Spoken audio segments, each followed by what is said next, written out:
Oh, this is. I don't know how to answer. This is awesome because you asked something new, actually, that usually people don't ask.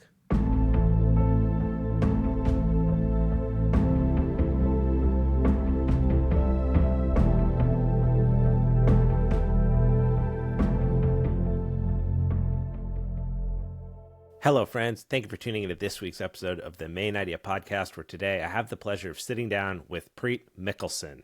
A quick note to everyone who's gone and left 5-star reviews on the show's Spotify. It really means a lot. A lot of people have done this since I've been rolling that out in the intro, as I've said before. So I just want to say thank you again to everyone who's taken the time.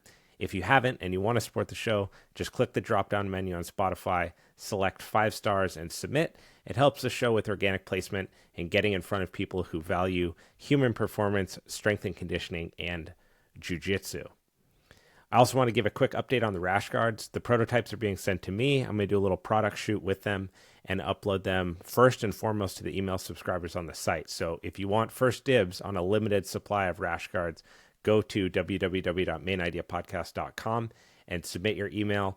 Again, that will go to you, the email subscribers first. And if it sells out there, it's not even going to go to social media. So quick note on that.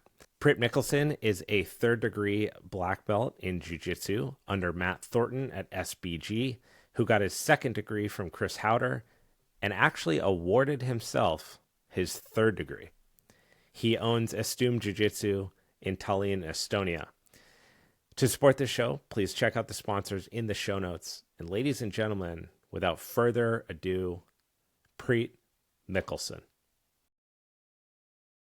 Well, Priit, thank you very much for joining me here, 10 p.m. your time, for what I hope will be an exciting conversation.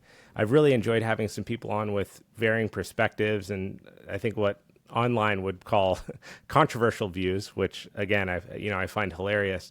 But as a coach and someone who's invested a lot of time in understanding movement and mechanics, I've always thought that it's interesting to look at different perspectives, to unpack them, and it gives us an opportunity to learn a lot. So I'm really excited to pick your brain and to understand better how you think about jiu-jitsu and everything that you've learned in the process of dedicating a bunch of your life to this. So I appreciate it. I'm happy to be here. So take me back to Estonia.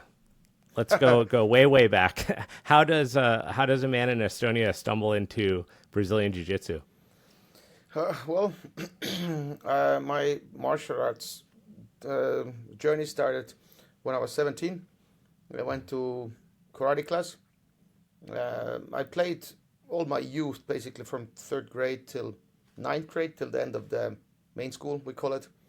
I played basketball, like youth basketball, pretty high level in that sense. And I went to technical school, I would call it. And then I didn't have nothing to do. Our team was, done. And then we had some couple of buddies that one trained Aikido, one trained karate. And so I think in a 2nd or whatever year, the school was 5 years total. So 2nd or 3rd year, there was a karate school opening pretty close to my area. And I never been a person that was kind of looking for conflict or fighting and I was, a little bit chubby when I was younger. I kind of gained some height and stuff when I was 15, like usually guys do. But so I didn't have a hard childhood, but because I was kind of the, best player in the team. In a way, I was very obsessive about the basketball, and that kind of saved me, I think. So I didn't have much fighting. A couple of things I remember, but not too major anything. And I guess also my dad wanted to make a man out of me or something. And so it was kind of in the 17, maybe pushing. And it was an era also where all the, Steven Seagal movies, Bloodsport, all the Bruce Lee stuff, Jackie Chan, this Shadow of the whatever, the, Snake and, all the fighting was going on. And that was the era also and my dad, I think also, and I went to karate. So I think I was 17. And then I had a free time. So I think karate was Monday and Wednesday and Friday or something. And then I also found time to join, I think in a 2nd or whatever year, I joined Aikido club. So I did like Monday, Wednesday, Friday, I think it was karate, and Tuesday, Thursday I was Aikido. I was doing Aikido. And some chronology is like messed up because I don't know how all it went. But basically, there was a wave of soft arts coming to Estonia, like some Chinese masters of Tai Chi and stuff. So I know and also my karate instructor was interested of some softer arts. He was trying to infuse some karate and everything. So then I went to, also I was actually Tai Chi coach. I was giving classes about Tai Chi, yeah. And in some point also my karate coach died. He had some like a bleeding from the brain. Yep. What's they call it in English? Like a hemorrhage? Yeah, like hemorrhage or something. Yeah, like a. Brain hemorrhage. And so he died, and then the club was left to me. I don't know if it was the right thing or not. I was the top student, whatever. And then, but somehow everything was moving towards, I don't know, the karate what started, but the soft arts, and we did some Wing Chun stuff and some trapping and everything. So my passion was there, wooden dummies and everything. So from there, actually, I went to Wing Chun. I was a Wing Chun coach. I actually changed coaches, I think, 3 times there. And before the last exchange of coaches, the German teacher had 2 students in Estonia. One was me, and the first one, actually, I was second one. First one was a former Sambo guy. So Sambo guy, actually, to come to the story, all around. So Sambo guy was the first guy that said to me that, okay, Wing Chun is good in stand-up, who knows if I think right now that, but then, okay, you need also groundwork. And I was like, okay, I was a young kid. I think I started Wing Chun. I started, I think, the Jiu Jitsu stuff. I was 25 or something. And then as soon as I saw Sambo, I liked it. I don't know why. Some people have that, icky, it's like grappling. It's guys are so close and some weird stuff. And I was like, oh, I like it, it's like submissions and we started to do it from the side of Wing Chun. So we were having like an official club, Wing Chun club, and then we had some side stuff. We did some different places where we could train unofficially. We did some grappling. And long story, I guess short, we ended up leaving Wing Chun because the last organization we joined was a basically pyramid scheme for making money. And a lot of lying a lot of lying had to go on to hide information from students. So I would force them to go to instructor courses and stuff, all the kind of upselling stuff going on. So I explained them we call it the kitchen side, you can call it backstage in Estonia, like in English. So I explained them how everything is done and how they're being tricked. And then we had already pretty good jiu-jitsu start, and then we just went and opened jiu-jitsu and MMA club. And and also obviously in some point I wanted to test what is real because I liked Aikido, I like karate, and I like Tai Chi, and then everything was awesome. But in some point I started to get interested what actually works. So we had, I think in some years every month, one Thursday, we called it a bloody Thursday, and when we fought. In the wooden floor, actually. We did some, helmets, groin protection, shin and gloves, and then we went. And what worked was basically you could see a double leg from TV, and you could pull it off, And you could grapplers, the ones that did offline, kind of like offside grappling, they had an immense advantage over everybody else. And we were like, what the hell is going on? We're doing this, techniques and cool shit. And then it's very hard to make it work. And then some guy just sees a double leg and, what dominated? Clinch, elbows, knees, mount, punching, it's basically like, UFC 1.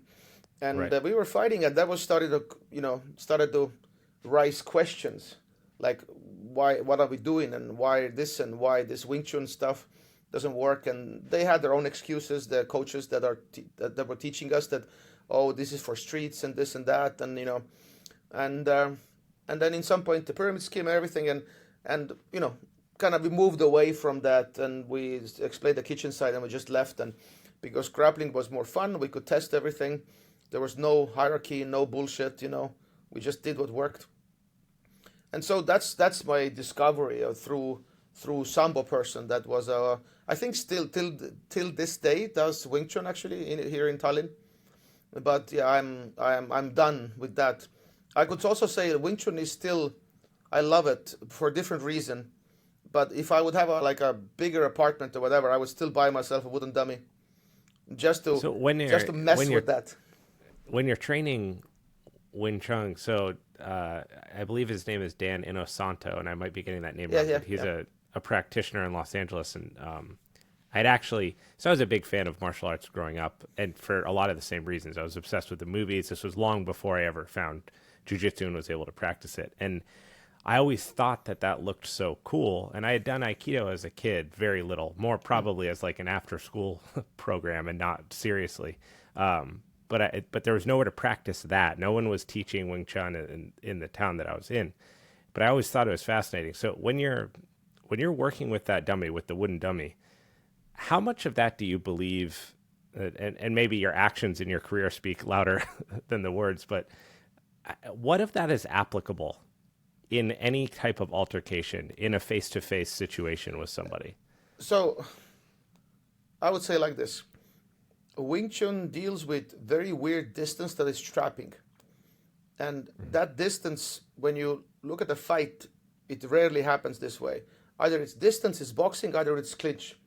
It's very hard to stay in that trapping distance, but what comes to actual fighting, There's still some elements of trapping. It might happen for a split second, some necktie stuff, punch, blah, blah, blah. So, but it's very hard to stay in that range.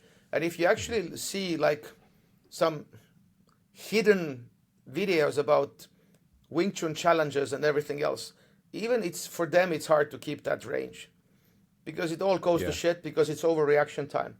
But what I would say is what I like about it or whatever, Wing Chun deals with like I would say self-defense range. When somebody's close, they're grabbing you, and then you have kind of split thing, how to manage elbows and stuff. So in that sense, like MMA, wrestling, and they don't deal with that. Somebody's grabbing your wrist, and I know like cool ways to my arm's already moving here. I know cool ways to kind of like undo the grips and get in, and So and I would say like this that the Wing Chun philosophy is take their force, add yours, and send it back. Basically, yeah. So you use their force against them.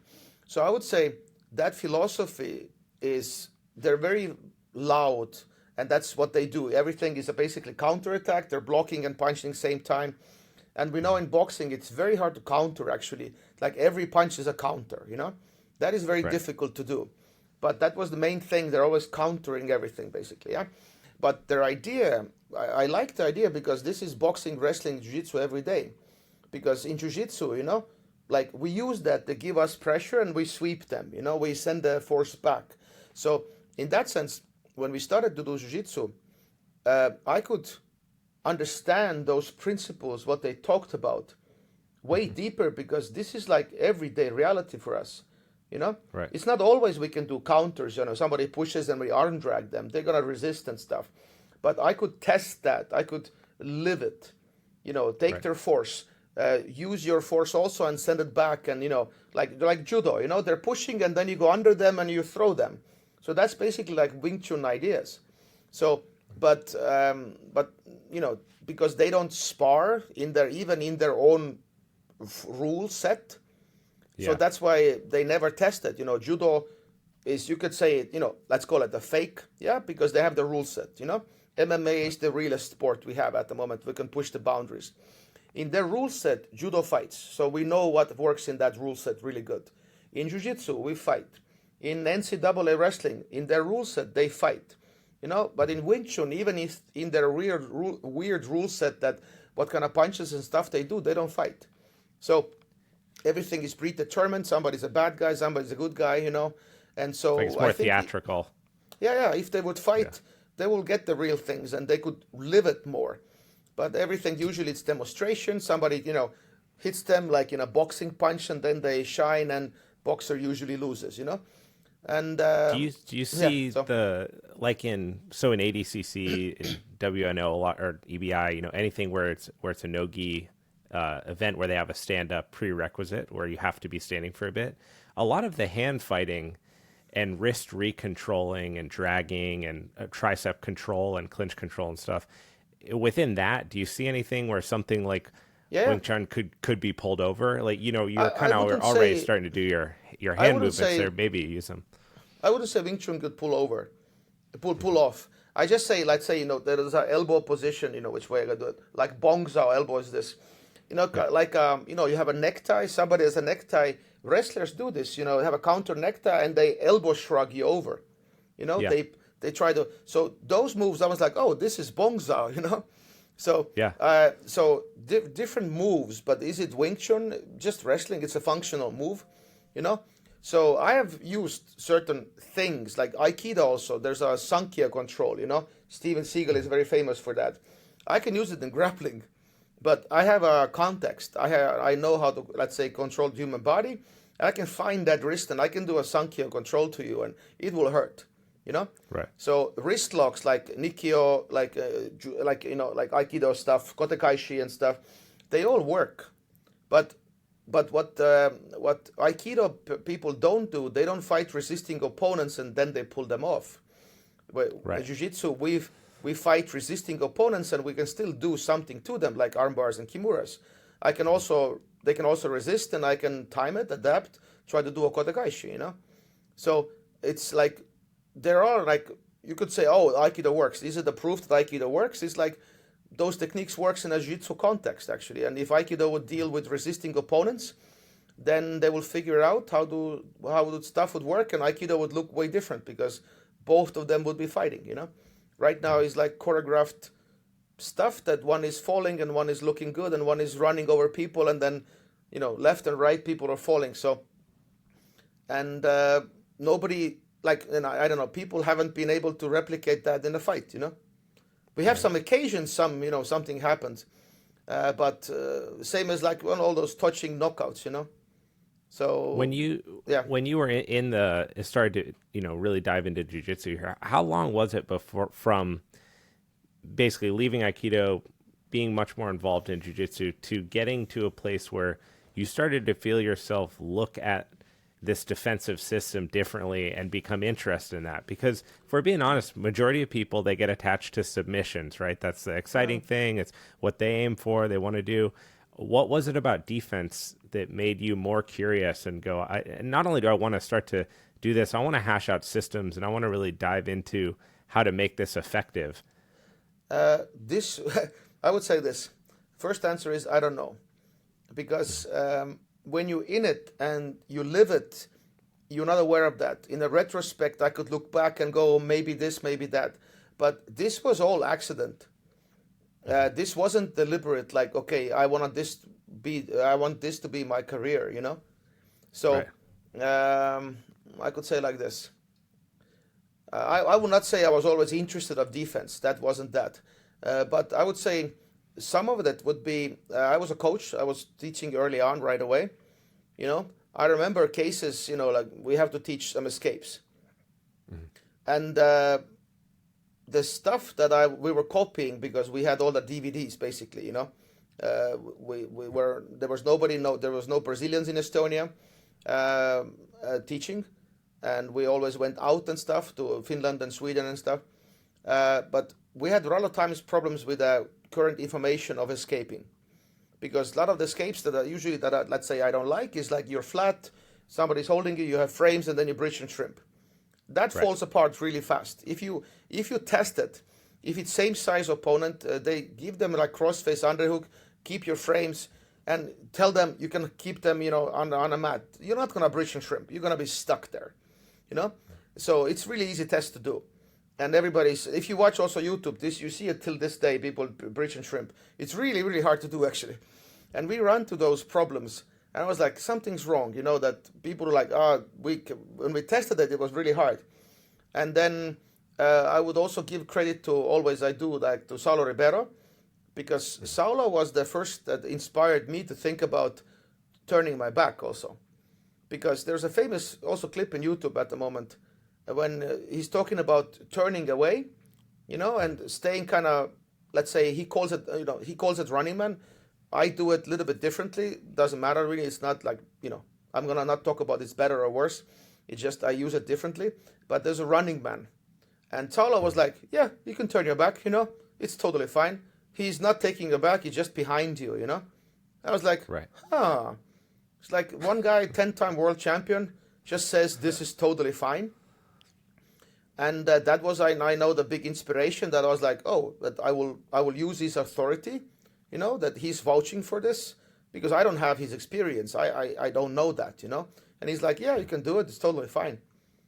And because I remember that turning your back was still a blast for me, because I always grew up with a knowledge or like quote, like turtle is a transitional position, So don't stay there, And now just to jump ahead, these days, we see turtle works in MMA, and you can actually stay there. Nothing will happen to you. The last fight Usman had, who was the Swedish Dagestani wrestler? Always forget. Last Usman fight. He was using straight arm turtle in a fight against the Swedish Dagestani wrestler. And he couldn't choke him, knock him out. Oh, this is going to drive me crazy. It's not Shumayev. It's not... No, it was... Makhachev? No? Yes. No. So, I always forget. Now we just got to get to the bottom of this, because otherwise it's going to bug me. So it will come to you. Yeah, but continue on your point about the utilization of... So he was doing turtle, and then there's more evidence of, turning a back is totally fine in a fight, also with punches. And it was Chimaev. It was Chimaev. Okay, Chimaev, yeah. Yeah. So he was using straight arm turtle actually against him, and he couldn't choke and knock him out. He lost the fight, but he helped him survive. So, I think it's worth not to interrupt you, but to interject here and say, I think that this is an important part with what you're talking about, because I've listened to a lot of the criticisms, I've read through criticisms, and I think that something that people miss a lot of the time when they address what you teach is there has to be a delineation between practicing jiu-jitsu for either sport or hobby or defense and mixed martial arts, right? Mm-hmm. In mixed martial arts, competitors use turtle all the time. And they use it for different reasons. But people think that doesn't happen. It does. Go watch any UFC fight. It's maybe not the most optimal position to be in, right? In a street fight or something, if there's 3 people around you and they're going to kick you in the head. But at the same time, it's not a non-existent position. And it's definitely not purely a transitional position. So I don't really understand where that criticism comes from, because it seems to be birthed out of a lack of understanding of the sports that people are talking about. Now, if it's coming from someone who just plays guard and their professor told them to never, end up in turtle, okay, but that's birthed out of ignorance, not out of reality. And you see it in martial arts, you see it in wrestling, you see it in mixed martial arts, and you see it in jiu-jitsu. So I'm kind of lost as to why that's such an attack. I would give you an example. I think that, so what seems to be uncommon is my dedication to turning my back to opponents, that I'm so deep in there. So this is, I call it, this is my research. I'm not going to advocate that you have to do what I do, but I play that extensively to find out as much as I can. I give you my back. I turn my back. I always can face people in side control and then try to survive. But I do this intensively, and people think this is what I promote, staying in those positions. I stay in those positions because I want to find out the most, because I let people to adapt. Because obviously, if I would just want to hide what I know, I would not play it, use it transitional so people don't have time to adapt. I want them to adapt. I want them to find my flaws. I wanted to really challenge the position so I would know more how to defend it. Because I want to be the guy that knows about it a lot. And so, but people have missed, you're camping there and this is not but obviously in a fight, I wouldn't camp, because it's a punching and it's fighting and it's a sports, and both people come there to, achieve their goals. But I'm rolling for research. I'm rolling for knowledge. And then I'm perfectly, conscious what I'm doing, and I extensively overuse the positions. So the truth will come out, and you will adapt and try everything against me to expose me. So I could have a better understanding how to teach this to others, what's actually fundamental there, what are the threats, because I have the crazy amount of experience, So, and I understand why people think this is what I promote and stuff. This is not. I'm doing research. I always jokingly say I would just quit jiu-jitsu if I don't have a purpose, I don't want to roll. I'm 47 years old, and I've done my fights, I have had my injuries and stuff. I still these days I roll less, but in camps and stuff, and in club camps, and what keeps me ticking is my research. I want to find out. I have a purpose. I want to go deeper. Just today we were like with my other black belt friend, we were like talking about underhook downside seat belt back control. We were doing it 2 hours just in one position. We were trying to like murder my defensive structures, I'm there. I want to know everything about it. I have some ideas and stuff. So, and people seem to like not understand that side of that why I do it. And clearly this is not what I promote. I'm like, I want to find out everything about this, I don't know, tool, the stuff that if you would need it, you would have the best optimal information. If you want to use it split second, but we have to know that what you use is the best what we have, And so how do you use it is up to you. With all the time that you've invested in working through this position and exploring what can be done with allowing someone to take your back, which, it appears on the surface taboo in jiu-jitsu, right? Because someone can choke you from there if they get their hooks in and everything. But with all the time that you've spent investing in that, what are some of the things that you've found? Well, if I want, I'm very hard to choke.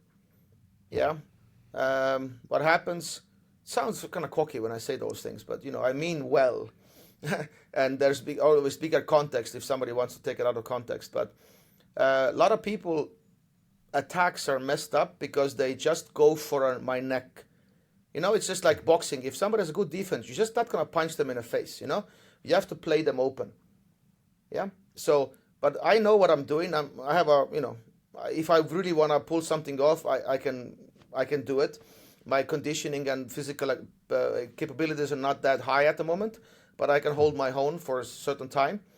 And but people usually, they see my neck, they just go for it. I was like, dude, you just telegraph. It's just a big haymaker coming to my way, It's like, don't do it. Set it up, They usually grab my collar. Oh, there's a choke. And they're like, there's nothing there, actually. I was like, yeah, you should grab me. You telegraph everything. It's like, you can't just choke people like that. The same way you just can't people take them down. There's a stance. There's a structure.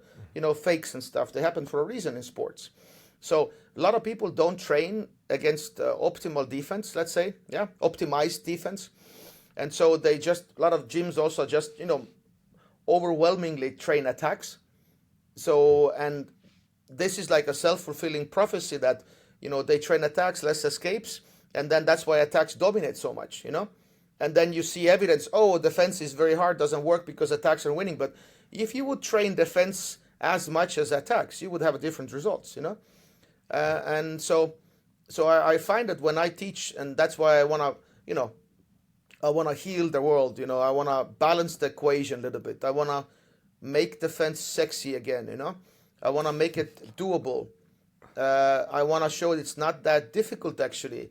And obviously, I want to do it for our beginners because the first couple of years is hard, You're going to try to survive. And I'm trying to offer people a system, actually, for survival. Not just random techniques. I do escape, bridge, and shrimp. What comes before that? Because bridge and shrimp, you can go jab and cross, Let's call it like this. But from where? In boxing, there's a stance. It's a movement, it's a stance, it's a distance, and then maybe I punch. So the main thing in boxing is not to get hit. That's the boxing art, So in jiu-jitsu, the main thing is if you're in bottom side control, is to not get submitted. And then if you survive long enough, you will find, hopefully, the time to build your escapes. But if your main thing is to not to survive and just panically try to escape, you will get exhausted.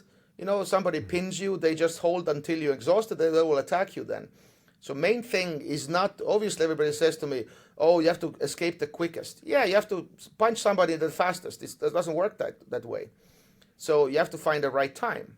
So main thing in boxing is not to get hit, and main thing in jiu-jitsu, in bottom, let's say, or bad positions, let's call them bad, is to survive, defend, and then find a way out. And obviously, I don't know, the fastest, the better, but this is not always not my hand. If you're pinned, then you're pinned. And obviously then it's early escapes and stuff. But being a beginner and doing early escapes is kind of difficult, Everything is messed up. So you end up in a bad positions, they get pinned. But main thing is just survive the round and not get submitted. And then there's a different goal, try to escape faster, blah, blah, blah, And then finally you can pull it off. So that's what I'm advocating also. The escape is a pinnacle of right things. It is not the purpose. The purpose is to escape. Purpose is to survive. And then read your opponent, what kind of habits they have, what kind of attacks they're preferring, what you have to be more careful of, Because if you know that, I guess that, yeah. But that changes. So the purpose changes depending on what the goal is. Because if, for example, if you're in a tournament and someone mounts you, you can't just defend for the full round because you'll lose. So you have to have a sense of urgency, right? Yeah, but then then you change the context because correct. Yeah, in a class it's like I can, because I'm training a skill, because let's say I'm also rolling sometimes in a class, let some person rolling with a higher belt, then your goal is to survive, not to escape. But if you give me context, but also I give you different context to mess with you, is like maybe you're winning 6-0 and there's 1 minute left and you're in mount bottom. Right, yeah, don't get submitted. Yeah, then it's like I will just ride around, even like also, I think somebody can correct me, but I think in 20 seconds inactivity, you get passivity, yeah? So in that sense. But let's say if you keep a close guard, and I think get like up to 3 penalties before they give opponent maybe a point or whatever, or is the third time is maybe 2 points and fourth time is disqualification. But that means I can stall a minute, So just ability to keep your guards closed, not let it open, or survive a mount, because I'm for this, that I like the range. Yes, escape the quickest, whatever that means, and also know how long can you survive against your own weight.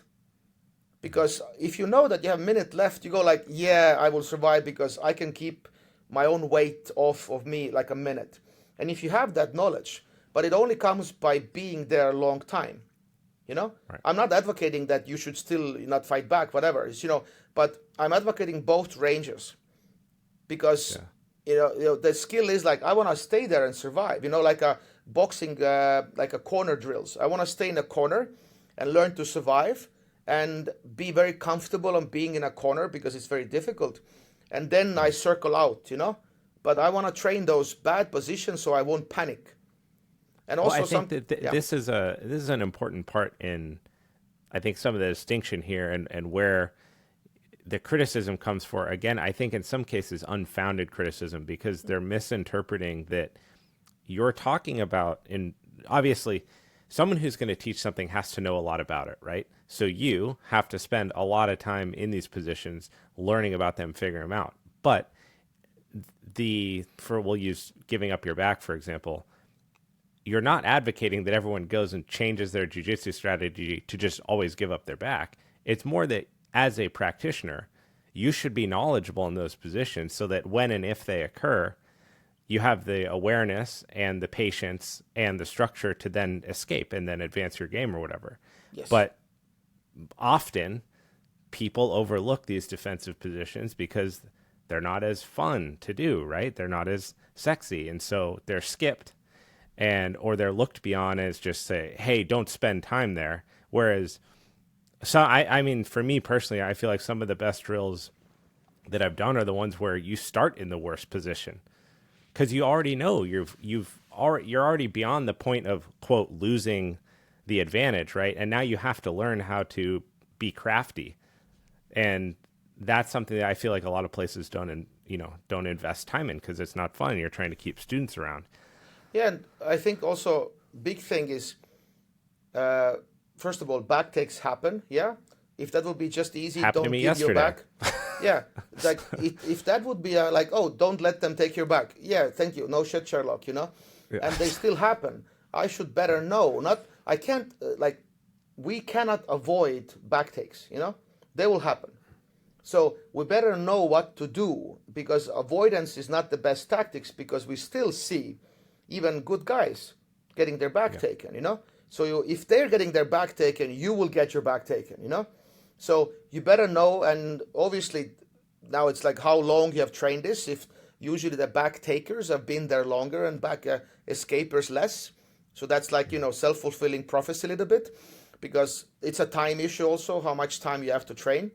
Because always everybody wants to get sharp in attacking and everything else, and I'm not saying people don't dedicate, but I don't know how thought out are people escapes, because if you watch what's going on, it was pointed out to me by one of the US black belts, like most gyms are teaching guard passes from De La Riva and Spider Guard, whatever, some submissions from side control mount, back stuff, and then sometimes escapes, and they're still like, what comes to guard sequences and guard passing sequences, they're usually well thought out grip sequences here, there, very, very like nice stuff, high level shit, and what comes to escaping, still bridge and shrimp, and escapes already, moved on, like look what we can do. I will always point out like Ron Gracie and Gary Tonon armbar scramble, like people said, oh, he got a little bit injured, but he got also out, and we can replicate it, we can just do this.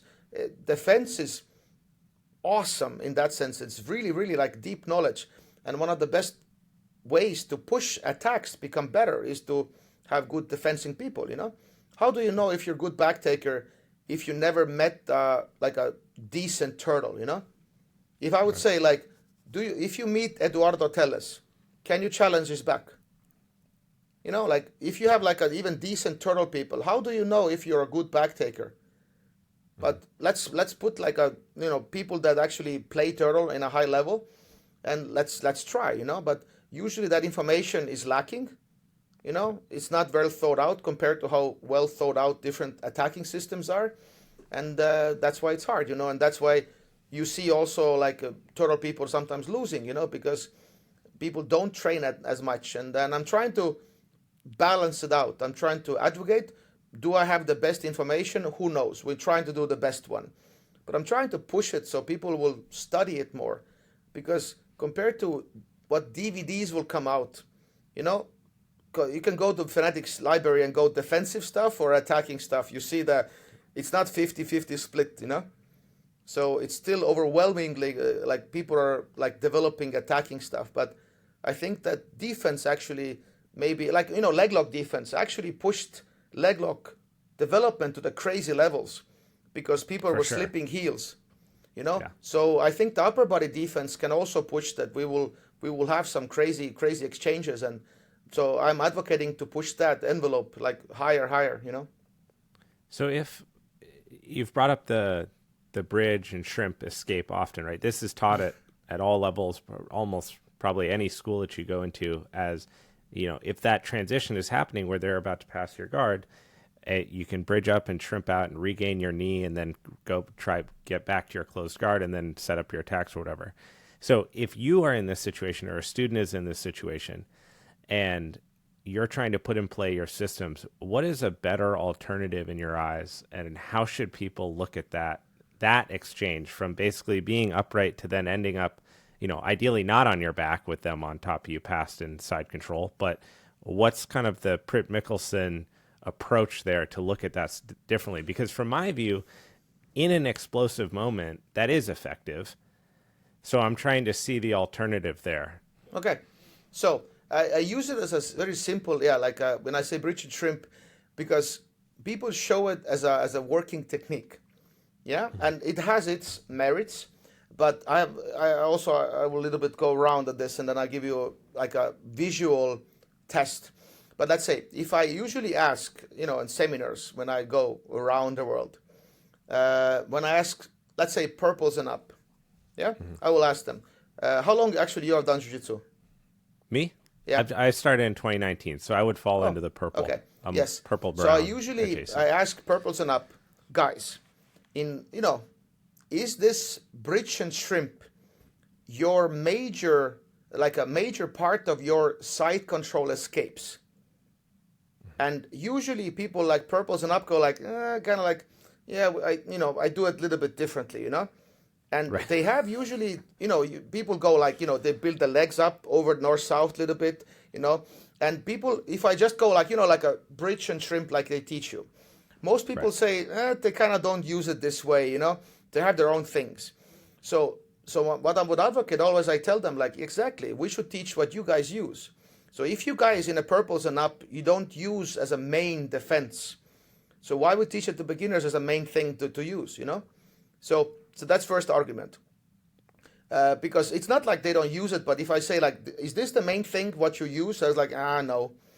And so I think to some part on that, it has to be when you look at the top of the funnel for jiu-jitsu, like how many different backgrounds people are coming from. Something like, from a training perspective, hip extension, like a deadlift, that's like bread and butter. I mean, you have to know how to extend your hips. Some people come in, they don't even have that concept. So maybe teaching them something like a bridge and a shrimp, maybe that's not the technique that you use as you evolve, but it does teach people who have like a lack of proprioception or mechanical ability, this idea of how do you teach someone to distance their hips from the ground, right? Because again, maybe, you ask purple, brown, black belts, do you use this? And they don't say, no, I don't use, or I use a variation. But maybe in that variation is this element of creating space in your hips. And so they dumb it down to give people that. I will get to that. So one thing would also say, can we teach people that they can use first day in that sense? But it comes to the position also that why we are teaching, like basically by default, the first thing people escape is a cross-face underhook pin. Yeah, understand? If you take basically any, like it's dominates. There's other stuff also, but this is dominates cross-face underhook. People have frames, and then you do bridge and shrimp. Yeah. First of all, why that grip? Yeah. And also, usually top person that does this are usually on their knees. But if you actually watch people sparring, they usually turn their hips. They face their hips toward the head, and they're not gonna be like equal knees. And then the bridge and shrimp is already different. It's not the same escape anymore, So it's not against adaptive. Like if you will not hold the side control the same way if I start the bridge and shrimp, you will actually turn your hips and do different side control, And then that knee in, and then it's not the same anyway. So that's one thing. It always changes, but it dominates YouTube because it's like, oh, this is not a side control actually good people use, both knees on a mat. Anyway. So, but the second thing is, why are we... To jump in, sorry, but it's funny you say that because forever, I've never liked having both knees on the ground parallel. I always try to have either one on the belly or more upright with more mobility. I've always felt like flat-footed like that or flat-kneed. It gives your opponent the greatest opportunity to escape for free. Yeah, but so the goal is if you would really use this grip cross-face underhook for pinning, you would act differently. You would not be flat feet and under knees if the goal would be the pin. You would drive from toes, you would turn your hips, and it would be totally different positions, And then those bridge and shrimps are quite difficult. But if your knees, flat feet, you can do bridge and shrimps, but this is also an unrealistic hold. Why would a top person take a non-realistic pin? Nobody would do that, because we're trying to pin people, first of all. So second of all is like, why are we starting already from the position cross-face underhook? There's already like so many things gone wrong, So I'll give you an example that it's actually how it's non-consistent. Let's say in close guard, yeah? So I'm in top, you're in bottom, yeah? Mm-hmm. So in close guard bottom, I'm not starting you as you having an overhook on me. Understand? Yeah. Then I have to get myself to, let's call it base and posture, and try to open the legs. In close guard, I have my base and posture, arms in front of me. I give you nothing, And that gives me a better chance to open legs, because if I give you like a, shoulder clamp as an underhook, overhook, I'm going to be stuck in there, and it's not so easy to open the legs. So you see how we do it in side control. We give them right away like a cross-face underhook and then go like, dude, escape. I was like, but I'm already in a pin. Pin by purpose is very hard to escape, So we should start teaching people also like survival is, let's say, when we don't give them underhooks, let's say, they can have a head control, but they're not getting under my arms, Maybe they have like a crossface and other arm on a hip, or they have like over the shoulder and hip. I'm not going to give you underhook, because, and then I'm complaining that jiu-jitsu is hard and it's hard to escape, So we're already starting escaping like with a locked pin position. And this is really difficult if somebody has same athleticism as you and they pin you, with pushing toes and everything else. So we should give them opportunities to, let's say, okay, we're not letting them close their arms around us. That makes already things easier. We can develop some rotation because it's harder to control us. We're going to avoid all the underhooks because that's just like a key to YouTube. If they get underhook, YouTube works. If they don't get underhook, if they can't climb the arm high or get underhook, basically there's nothing like a north-south choke, You just shrug your shoulders. Your initial defense, if they've already passed and you're flat on your back, is to maintain proximity to your elbows and at all costs do not allow. Yeah. Because there's benefits in frames, but also frames will expose you. So I'm not saying that there's no frames and stuff. I'm saying there's different layers. So, and you can start looking at escapes like in a way that they're passing and then I have to stop them. Or you can start escaping also from the end. You're already there, like you said, from the back, Right. And then I'm just surviving. And you have to find Kimura grips, that means underhooks, arm bars, that means underhooks, seat belts, that means underhooks. Anything you want to basically do is like only north-south choke, I think, is like you just shrug your shoulders and then you're done. And they want to have a handle on you. So first thing, I want to survive. And then I want to build some frames, And then if my frames are failing because you're going to wiggle your hip and kill my frames, I go back to holding. Understand that? Like I miss a punch in boxing, I go back holding. But usually there's no retreat system. If they beat your frames, where do you go? Then it's usually another frame. They beat you, another frame. It's like boxing. Punch misses, you have to continue punching to actually have success. But usually in boxing you miss and then you pull back. You look for another chance. So I know that I can do this in jiu-jitsu, that we can build frames. And obviously, if you try something first time, the success ratio is low because you don't know how they're going to react. So first you try a stiff arm escape. Maybe they kill it. Oh, you pull back. Now you know what they do. You try to do it again.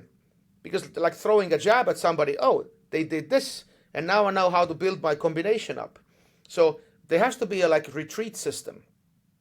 And that's not punishing, So if I fail, where do I go to survive, to gather myself, and then build my stuff up so I can second try, third try, fourth try, And finally find a way out, and in the future find a way out sooner because my experience is bigger, I can find a mistake sooner. But first, let me goddamn try and fail. But usually if you don't have that retreat system, every failure is basically like, you're done. Now you're in a worse position because you exposed yourself and they're gonna, do something to you. So that's how I always see it. And then we can talk about, somebody's passing. Yes, I have to meet them in frames. And if they beat the long frames, I have short ones. If they beat that, boom. But I'm not trying to give them like underhooks and stuff and then pin them and complain jiu-jitsu is hard because, after that it's really hard. They get underhooks. Are you trying to turn into them? Are you trying to? It always depends because I was, my tendency is turn away because this is what I studied when I was very passionate about it.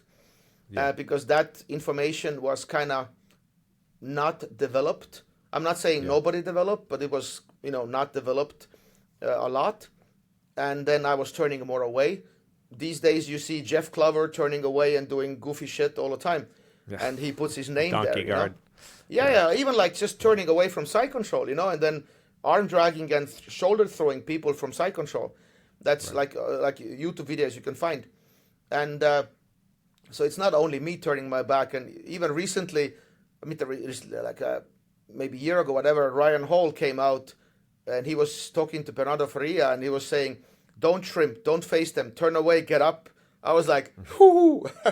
Well, you'll see a lot of times, especially people with wrestling backgrounds, is in that transition, they'll turn, and when they get the seatbelt, they'll immediately go down and start to shove the hands, get a knee up, stand, and try to break it. So I wanted to ask you about this because I think a lot of from a coach's view and somebody who's trying to study and understand something, it makes a lot of sense to spend tons of time in the position with the movement, see how it feels, see what works, see what doesn't, work that, and workshop with different people.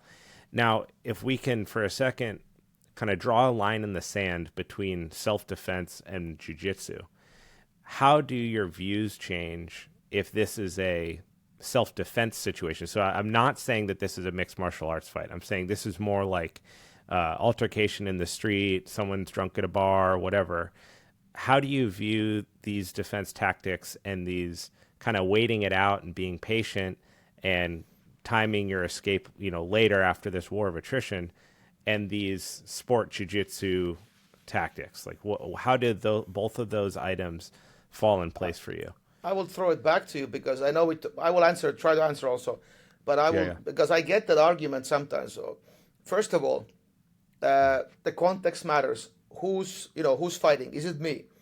I would say because we're talking hypothetical, it is really hard for somebody in a street fight wrestle me under them. Understand? I would most likely be on top, and their balance would be shit if I would be in a bottom, and I will get out any way I want. Yeah.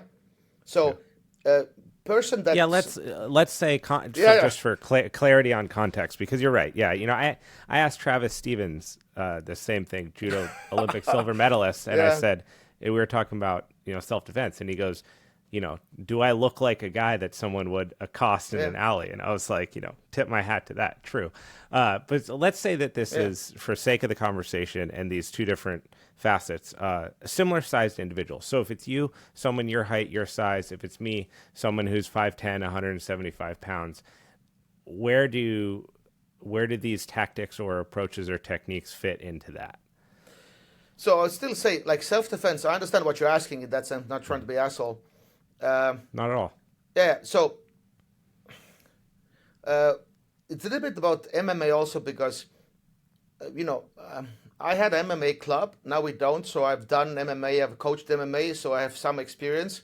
I'm not dedicated as an MMA coach to find out and test my things in MMA context, but I would say this. Most punches require space.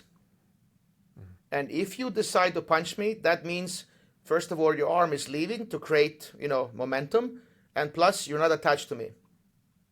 And if you're only holding on me on one arm, it's very hard to control somebody. If you don't have like a crucifix control, So you need to better your control for able to actually punch me, like a crucifix and elbow punch, like they usually do from top. But that means you already, you know a lot. So what comes to like self-defense is like, I think if I'm in bottom, what can happen also, because what I also do, I can hold you closer than you want. This is also what Huron Gracie advocates. He actually attaches top person to the bottom one. He's in bottom, so he pulls you actually closer than you want, because all the punching and even moving around, going submissions need space. So he pulls you closer, and now you want to actually pull away a bit, and then he pushes you away, accelerates, and then he gets the space he wants. So probably in side control and stuff, and like I would hold you close. That usually seems to be the tactic, So to kill all the space you need. We can talk about biting and stuff also, I guess. Well, that's it. That's the other thing is there's this guy. Do you know a guy named Alberto Galazzi? Yeah. He's an Italian guy. Joe Rogan had him on the podcast very early, but he's a self-defense expert and former like tactical kind of SAS guy. And I had him on here, and he was like, I posed another self-defense question, and his answer was like, it had nothing to do with martial arts. You know, he's grabbing a brick, he's gouging your eyes out with his thumbs, he's biting your ear off, and he's punching you in the dick, and then he's leaving. And so it was like, these situations are almost funny to talk about because Yes. you have to contextualize them so much to get the conversation that you want out of it. Because the reality is, if you're at a bar and it's some sort of altercation, everything's out the door. There's no rules. A ref's not going to step in. The guy's not going to get 5 points for passing your guard and mount. You know, it's a different situation. But I think there's still conversation to be had there. I'm willing to have it. I understand what he said. And this is also, he gave you that answer because he has thought it out. He's, maybe he lived it. Yeah, but not. Let's say, I would also say not everybody in a street fight is that thought out. Like for sure. They know exactly what to do. They're like, it might be their like fifth fight in a life. Probably that self-defense instructor has simulated more fights, and so people are not that experienced. They're like, okay, this is this. I bite you here. I do this. They're not that tactical. It's like this flight and fight, and obviously some biting. And I know I'm not gonna mention the name, but I know some old DVDs when people were training. It's actually, were training having meat slices tied around the neck so they could imitate biting, Oh, wow. So they were grappling and the guys were like ripping the flesh off. So they were imitating biting somebody's neck or something. I was like, well, I'm not going that far with all the self-defense stuff, You're like, I'm going to stick to turtle guard.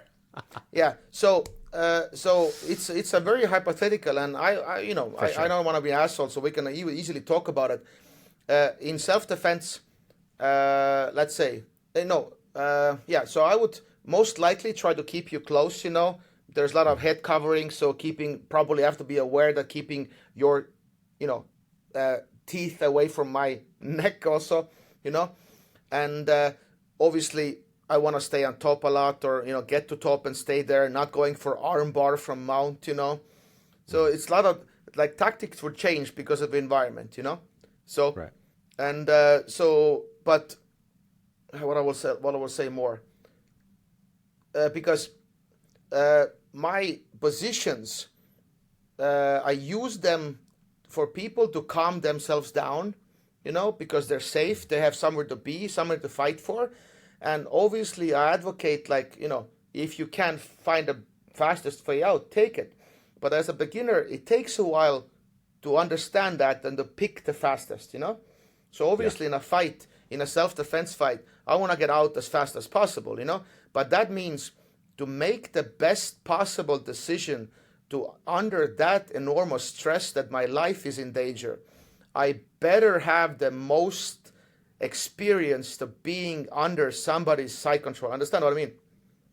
So you're saying that you should have, because in that moment, what would cause the most anxiety and adrenaline and fear is being pinned. It's not going to be when you're standing up and you have the opportunity to leave. Yeah. It's not going to be when you're punching them in the face. It's none of that. It's really just going to be the worst position that you could possibly be in. Yeah, and then you better have the most or enough experience being in there so you can be calm under stress because you exactly know what are the problems you're facing.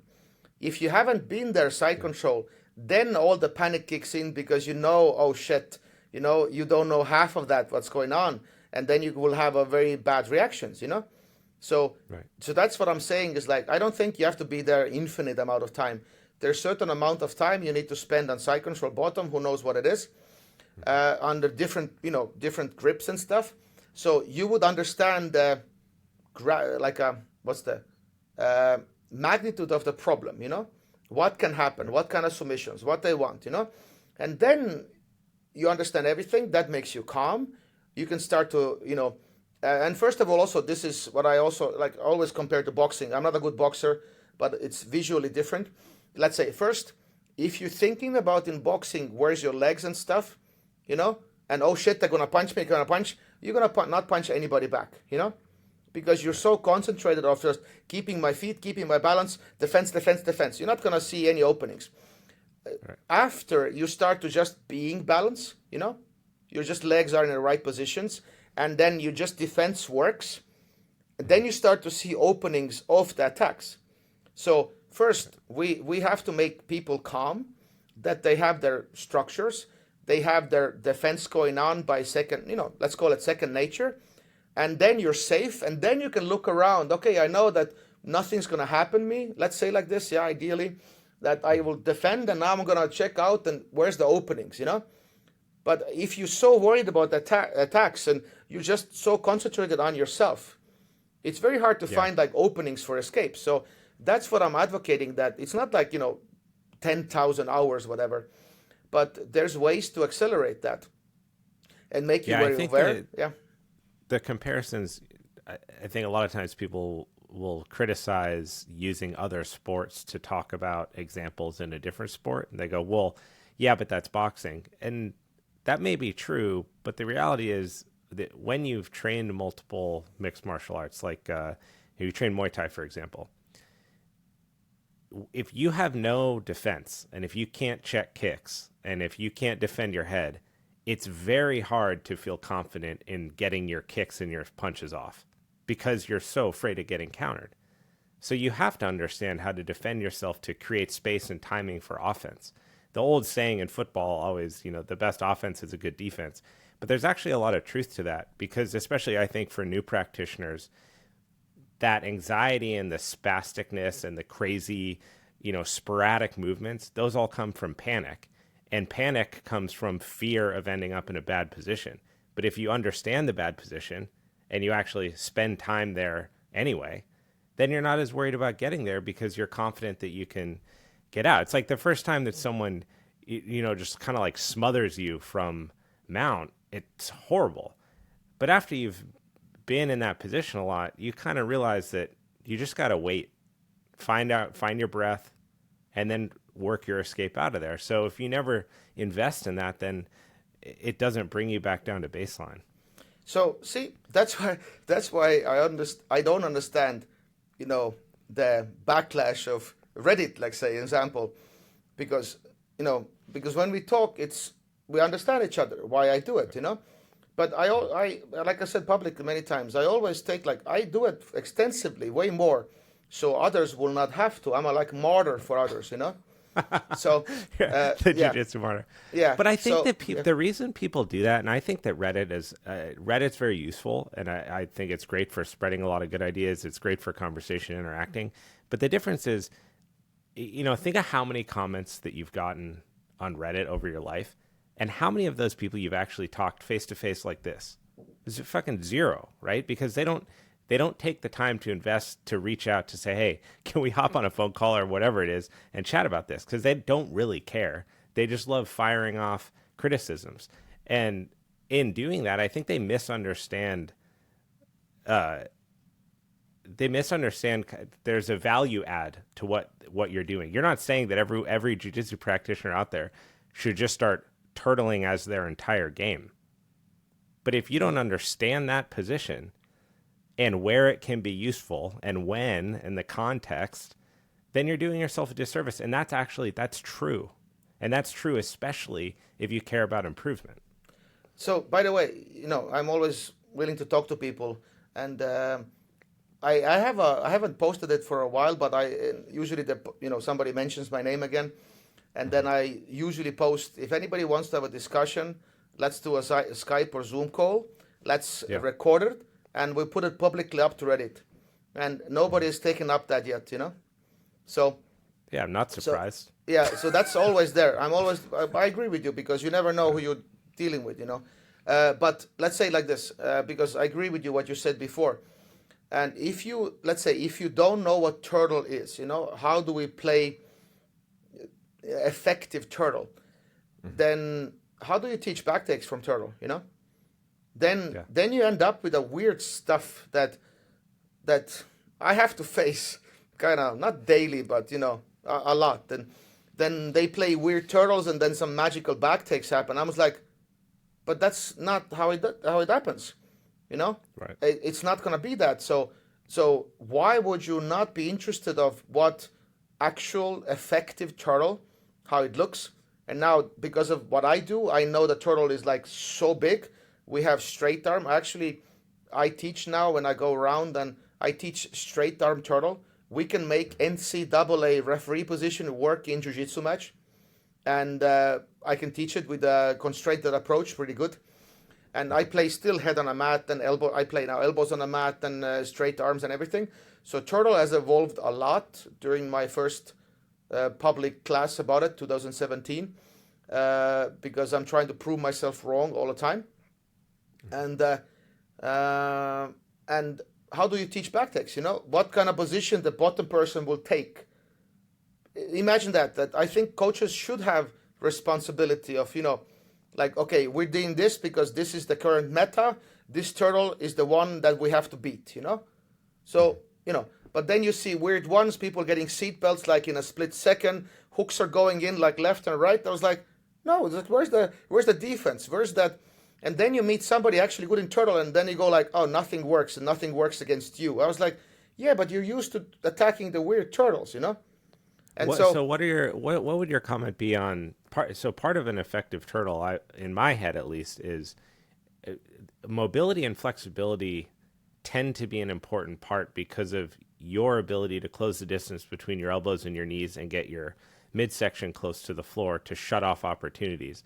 Whereas sometimes people have, for example, super tight hip flexors, very tight hamstrings. Obviously, the big takeaway should be they need to work on that to improve it. But in those situations, it's not a one size fits all, right? Like some people, maybe playing turtle is not the best defense for them because of their joint limitations or their limb length, their femur length, whatever. So do you take that into account when you're coming up with these systems and the constraint-led approach to creating games around them?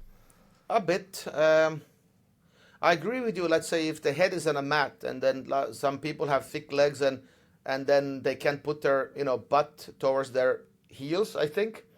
Right. The butt is too high. But usually that turtle you would play anyway when person is in front of you, you know? If somebody's already behind you, let's say we don't play these days anymore head on a mat because of the butt drags and certain ankle picks, you know? So if somebody's behind, I'm actually elbows or straight arms. And the straight arm turtle looks like science fiction because it shouldn't work at all because it's so open, but its openness is its defense also. And there's tripods and that's quad from wrestling, right? Yeah, I mean, that comes from NCAA. This was like a joke for because I always tell that story because I was so bored. I was like, oh, let's see what else works because, you know, I can keep my elbows tight and I can be annoying. But I did that a lot in earlier days when I came to public light. Yep. And that's why I gained my reputation, also annoying and this is how you roll and everything. And we were trying to just figure out, we call them 0 points, you know, from something that starts. We were trying to be very, very passive and understanding the beginning of movement, so to speak. And now I was like, okay, let's see how open can I get, you know? Because I don't study quad pods because that information is available already. You can just watch wrestling DVDs. And I've done tripods, but I haven't done quad pods. But I was just trying from turtle. I was like, okay, let's play elbows and straight arms, see what happens. Because having closed turtle is so boring already, you know? And then out of the blue, even the straight arm turtle, with my experience playing back towards the opponent, worked too good to the first time. And I was like, what? It shouldn't work at all. I should feel already in danger. And then after 2 years, I can have a system to teach that takes account also people's differences, you know, because now I try to teach, understand more the constrained approach. And that also a little bit answered the stuff I was missing when we taught head on a mat, because some people had that, you know, butt up and everything. And right. So, and also we have some sideways turtle that kind of, I would say, what's the right word, neglects or something, that the flexibility is not the big of the issue. So there's different ways to manage. And so I yes, in that sense, your answer is I'm trying to use their body types, but also their exceptions. And then the question is, should I deal with exceptions? Or should they try to fix something in them? Or if they're stubborn enough, they will make their exception work with their limitation, right. by spending more time there and adapting to their mistake by just being more aware of that mistake.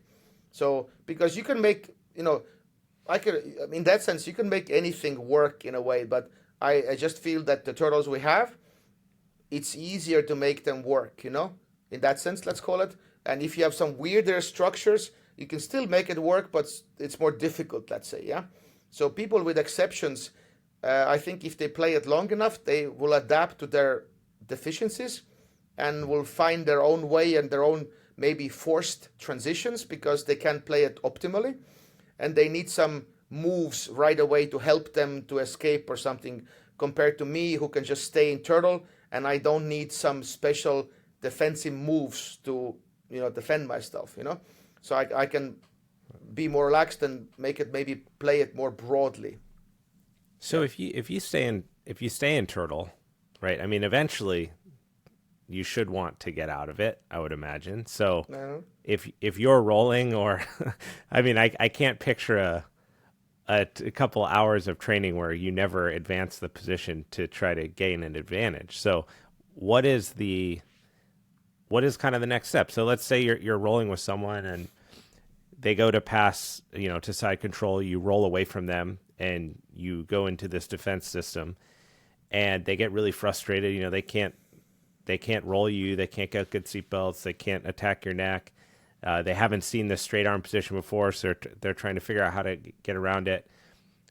Then what? Do you have a system to then escape and try to get their back, or try to get into an arm lock position, or is your work really just kind of staying there forever and hoping to teach other people so they can kind of cherry pick what works for them in their game? Yeah, you kind of answered your own questions in different ways. Because let's say it like this. I have people, if they know what I do, some people just, if I turtle, go like, okay, pull guard, let's continue.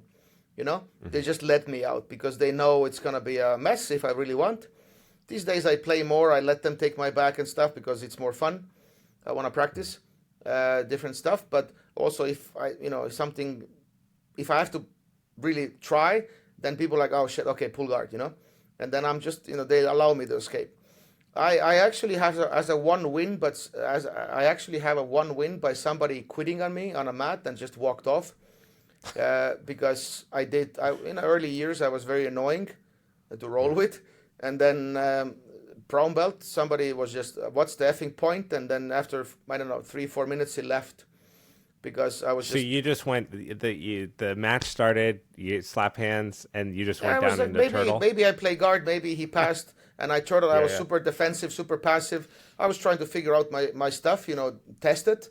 He was a good guy, and then he was like, what's the fucking point? And, left. And I was like, I consider this as a win, so... and they didn't disqualify you? No. Just it was a friendly match in that sense. It wasn't under competitions. Yeah. But so jokingly, it's like, oh, it's a win, fighting without fighting. But obviously I do stuff. I have my own things, what I do from turtle. I have let's call it, people call it fat man roll, They grab the wrist and they roll, Kind of fits my body type at the moment. So I don't invert, so I don't go to leg locks. I'm okay with actually standing up with people, maybe body lock fight or something. Or if they're on my back, I stand up with them. Just, even seatbelt, but usually I try to give one hook out and then I do my escapes. I get them in front of me basically, and then I put them in a guard. But yes, so also in some years I was trying to Kimura people all the time when they body locked me. So from turtle, I get Kimuras and then I had some attacks. So my answer is also this. My job is not to teach you escapes because basically they're all there. There's no secret how you would escape. The techniques are there. My job, because it seems like, I'm not saying I'm only one again, but my job is to make sure that you're safe so you can explore. But I can explore, I can continue exploring other deep shit positions, because if I would develop escapes, it would just take my time. So I have my own things and you should develop your own things. I will make you so boring I will make you stand there, and because you start to hate yourself, and you will try something, you know. But also the trick is like people ask me all the time this, but I can't escape. I was like, well, this is false statement because let's say if you're 80 kilos and let's say a blue belt, yeah, and you go like, Preet, I can't escape the turtle. It's like, have you tried turtle escapes against white belt? That is 60 kilo. Let's say, yeah. I'm sure you can pull it off because there's no like a question who is better. You have 20 kilo difference, you know, and you're better, and then you know your ego shouldn't be there. So you can easily try a beginner, maybe even 70 kilo. Who cares? You can take a beginner, less beginner than you know, and then try it, and fail, and go back to turtle, and then do it again because you guys are not sparring because they're not your equals, you know. Right. And then you can try shit, and then you try once and see what they do, and then you try, but you never try shit against your own kind, you know. Then it's a sparring. You can't do new shit because you get destroyed. You have to take somebody your own weight, maybe beginner, maybe like a blue belt, but let's say 60 kilos, so you have advantage of trying shit. Yeah. And this is how you do stuff. And then you climb the ladder of picking somebody heavier, and you just wiggle it, and then finally it's your weight and your level, you know? So, and I don't believe there's anybody who can't figure out anything under those terms. Obviously, if it's a match of your life, you know, and then like, Pete, I can't escape. I was like, this is not the time, you know, you have to be trained for this time. So spend time in the gym trying shit. I'm there to keep you safe so you can try again. And I'm sure you can figure something out. And then it's personal. So I do the half, you do the half. You know? Right. I'm not because there's so many ways to escape. And also you don't have to know them all. I don't know all the escapes. I have my favorites. But there's so many different ways, and I don't know what's best for you, you know? And so you pick and see how your body works and under what rules you spar, ADCC, IBJF. Are you more trying to do future MMA stuff? Then I would recommend more standing up options, you know? So I don't know. You pick. Because I did my job. My job was to keep you safe. And now you dig deeper, you know? Because information after that is available. Just try and see what happens. And if you fail, go back to what I taught you, be safe, do it again. So, and I think that's very reasonable. If we lived in a world where Priit Mikkelson's philosophies and ideas all came to full fruition, what would jiu-jitsu look like?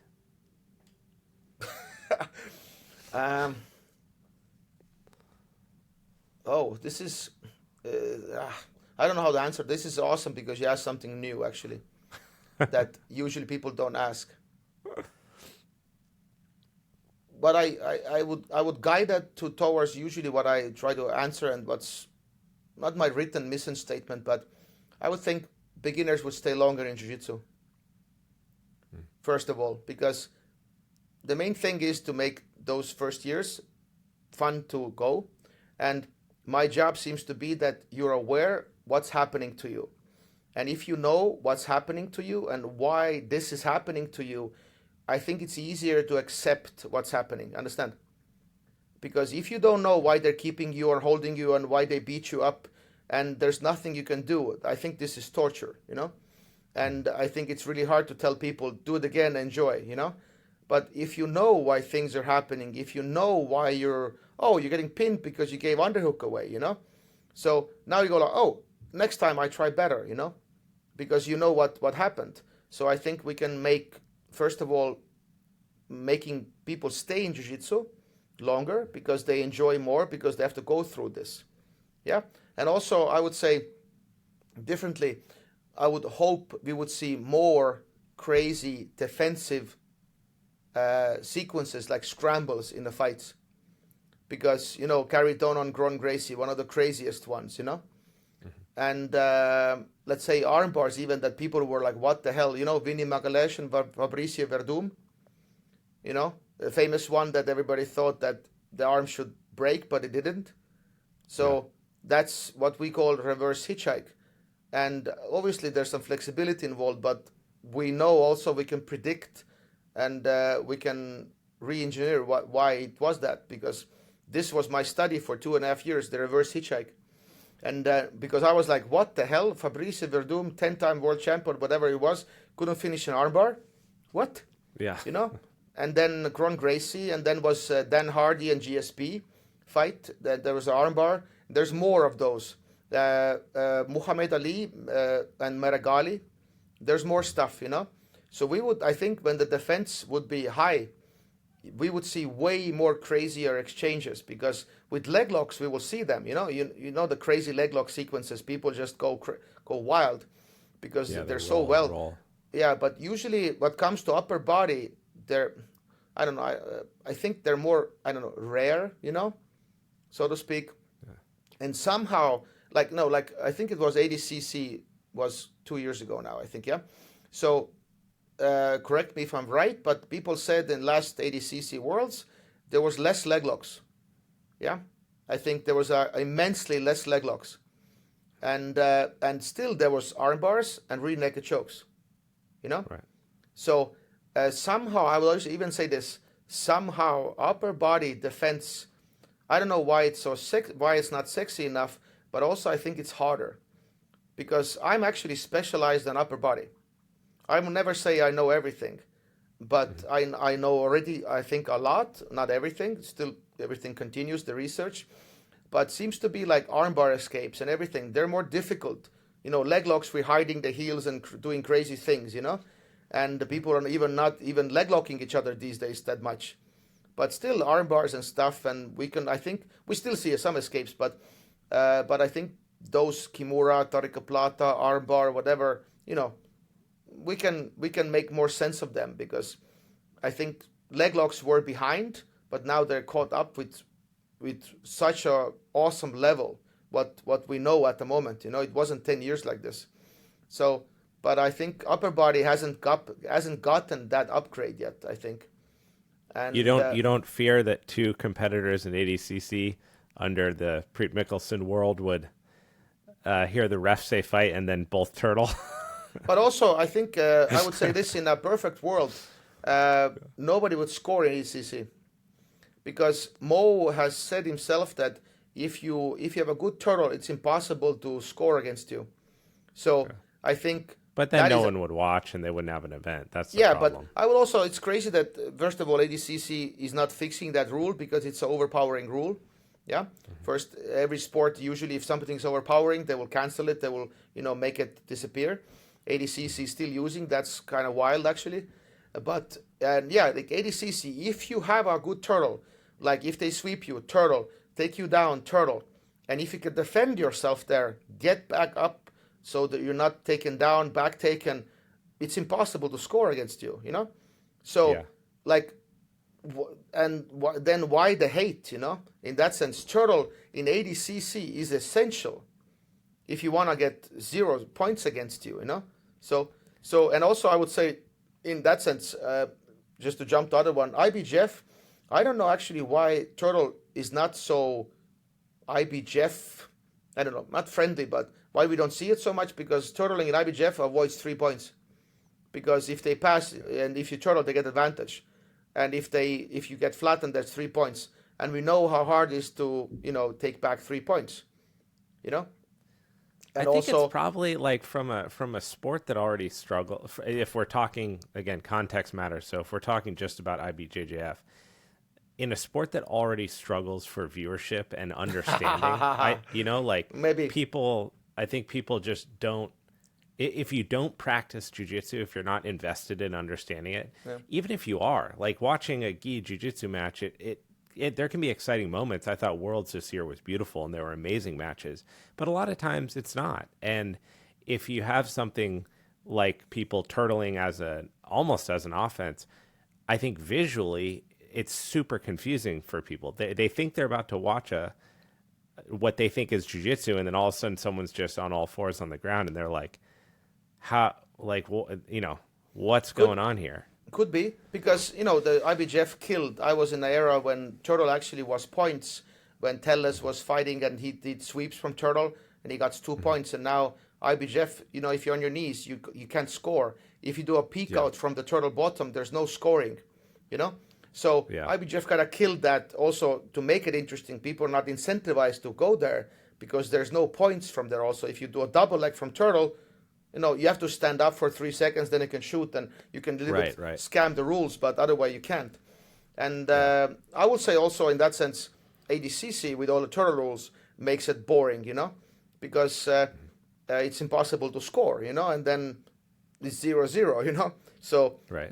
we need some points, and I think even like somebody taking somebody down and maybe touching their butt on a mat should be like 1 point, So you I did think something. this last weekend, I think that Leon Edwards had he had like a really explosive, cool turtle escape that he used against Bilal Muhammad in an awesome defense of takedown and wrestling, and it was cool. It was high level too, but you don't And see that often, yeah, and obviously, like I said, maybe what I teach and stuff might be not interesting because I'm all about safety and stuff. And obviously, when I teach in my gym and stuff, we do drills to break those habits. I would just say you have to escape, or we give them some constraints, So I'm not only advocating this, and also, but what usually what I put out, that funneling thing, people see more like passivity, but obviously this is not what my people, like my guys in the gym, also do.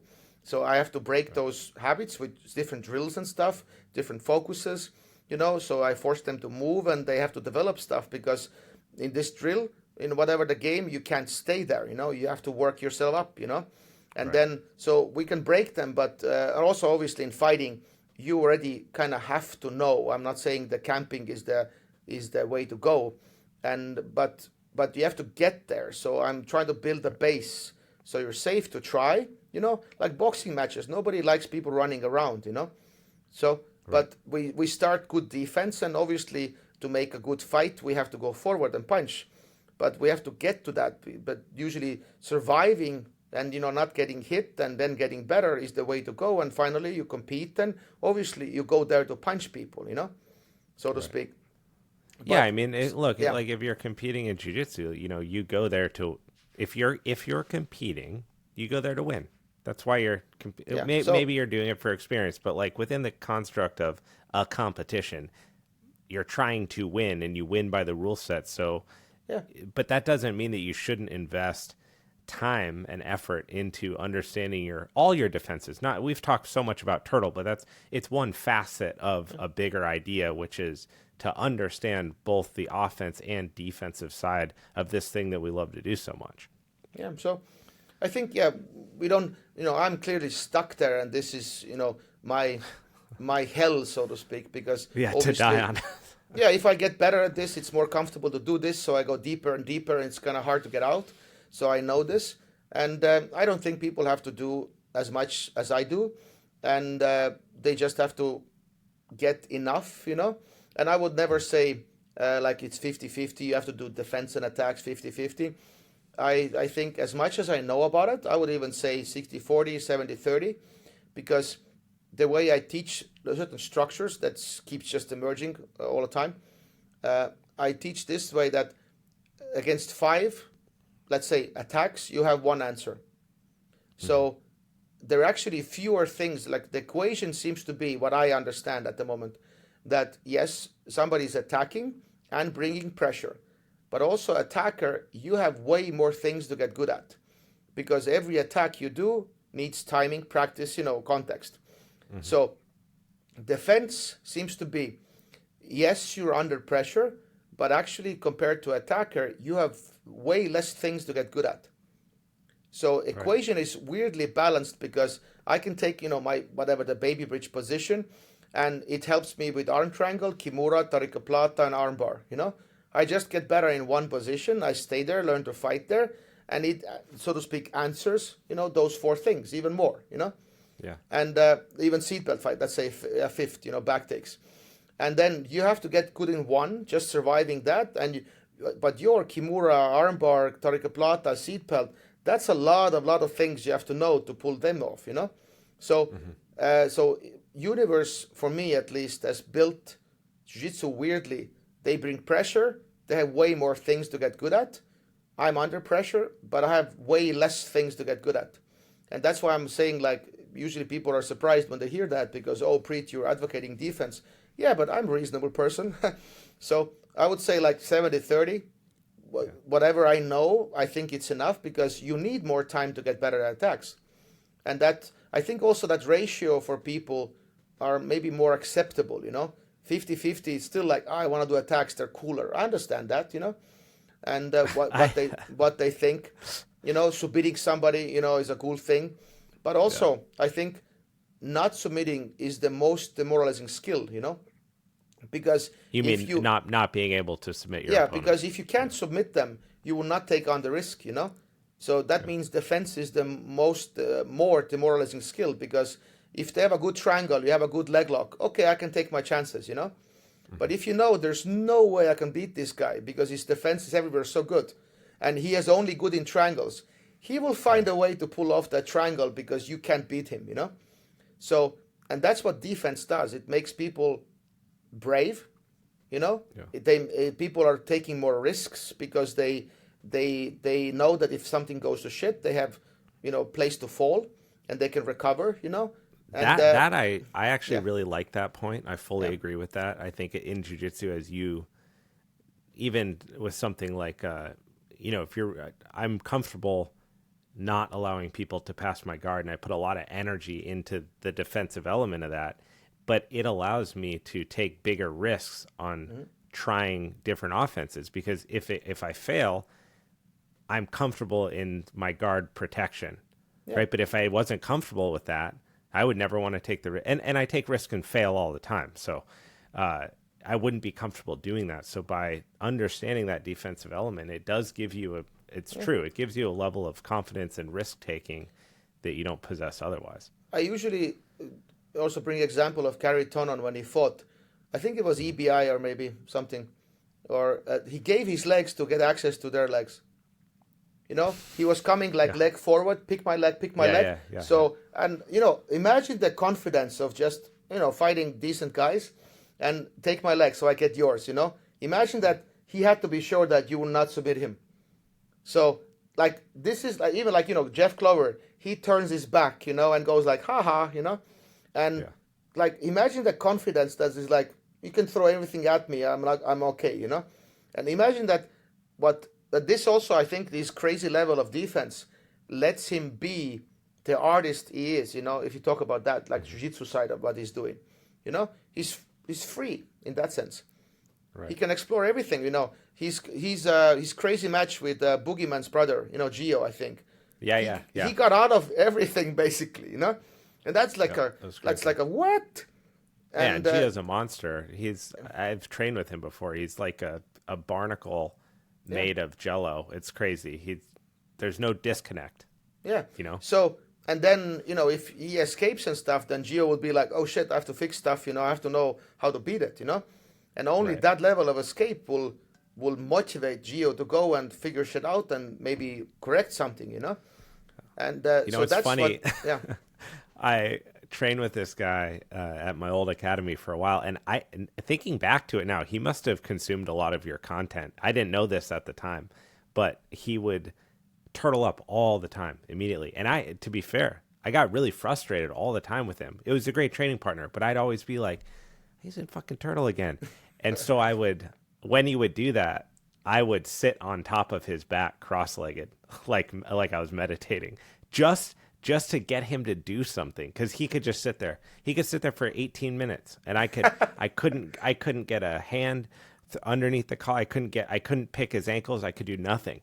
He was just so invested in that position, and that wasn't every day. Some days he would play it more than others. But when he did, I'd do handstands on top of him, or I'd stand on top of him just to get him to reach or do something, because he was so confident in that position. So I can speak as someone who's been infuriated with a good turtle player before. But I will tell you another story, a little bit hearsay, but there was a team, there was a TT team, that Terere and Tellus. It was TT. Yeah. Imagine, those guys training, first of all, so this is like hearsay, what I've heard. Tellus probably played turtle, and you could say, I don't know if Terere he was also very good, but maybe he's also next level because he had to fight the Teles turtle every day, He's Yeah. an amazing back taker. So I usually say to jokingly to turtle haters, there's your chance. The guy likes to stay there. So you have an infinite amount of time to figure out how to break this thing because they're giving you a chance.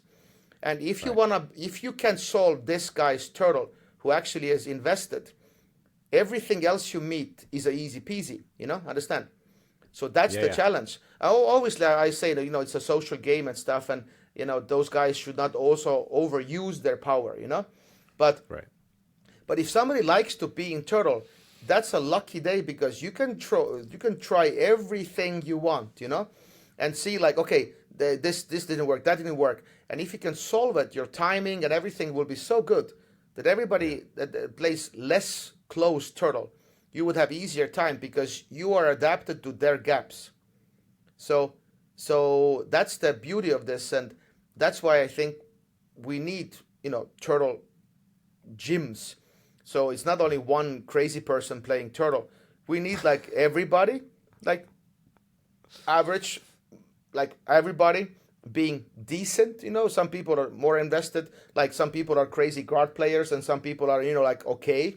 There's always some extremes, and we need not like one crazy guy in a gym, but we need like if 20 people are on a mat, there's like 5 to 10 decent turtles, and that's how you get everybody. Back takes good, Then you actually learn to pin people because in my gym at the moment we have a passing and pinning section, and we have to go past the guard. We have to go for a pin. That we have to really like get the 3 points, whatever. And this is actually quite difficult because a lot of times people pass the guard and they think they're landing because people not turtling because they're afraid to turn their back, and then they're laying there, and then you pass, and then you think you're a good passer. And then you meet somebody that actually turtles, you go like, oh shit, I can't actually hold on people, hold down people. So you need people because you want to learn how to pin people. And then if they turtle, you want to cancel turtles. So how do you do it? You make people good turning their backs. So they're not afraid of that. So they see the incentive. They can actually establish something. And now, first of all, you have a chance to learn how to take the back. Second of all, you have to stop them turtling. Yeah, so that is a essential skill for passing guard, So and how do you do it? That you have to make people good in turtle because that's why they go when they go there. Because if they suck, go to turtle, they take their back taken. So second time they don't do it anymore, Right. So that's why also like defense is necessary, and obviously not overusing stuff, and not like even some guys overuse the guard and. They don't stay on top. They fall over. They like to play guard. We can harass those people like, oh, don't do this. Stay on top. Also, don't just play guard. That's their comfort zone. But we need some nerds in a gym that are super invested to guard because we have to pass their guard, and they're the best guys there. They invested. They know everything, and if we can deal with that, everything else is easier. So we need those extremes around to push ourselves to the next level. So, and most people should be, I don't know, average level, average good level. But we have the extreme guard players, extreme turtle players, extreme side control bottom players, So that I like to be side control bottom, So, and I actually play sideways towards opponents without legs and between you and me. And I invite you to my side control. I don't keep my legs in front of you. And you will be surprised how many people don't advance to my side control and go back front of my legs. And this is hilarious, And because I give them like a side control they don't want in a way, So this sounds it sounds just like lazy man's jiu-jitsu or something, like. And so I'm free to laying there like this. Yes, yeah. I'm free to explore and see what happens, and then if we discover something, then I can make sense of that and maybe pass it on, and then I also discover some shit that I can't pass on.